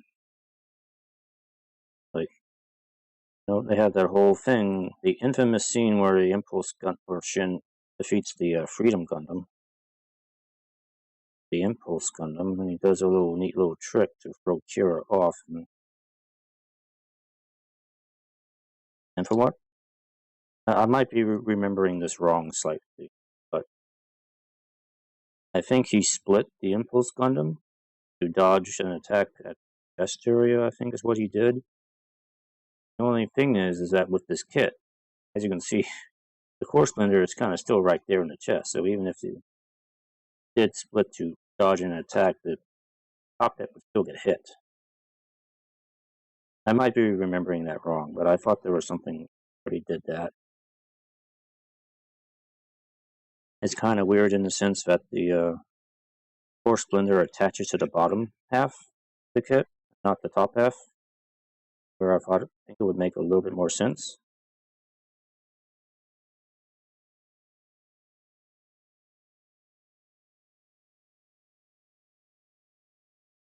or little doodad force blender. Transforms. Tuck it away. It kind of goes into this little lock mechanism right here. The fin, it locks onto the fins on the front here. Slide it in, and then the lock grabs around onto the fins and holds this in place. Like so, and then you just stick the top half on. And it just kind of clicks in place, and yeah, that's it. This becomes the backpack. I guess you can move it in and out a little bit. Otherwise, the thruster is pointing right down. A little weird. Okay. Yeah, that's kind of it for the Force Impulse Gundam here. Like I said, I'm going to do the stickers for this off stream tonight on my own. And there will be a review later on. This guy. Anyway. Alright, that's going to be it. Thank you for watching. And we'll see what comes next here. Bye-bye.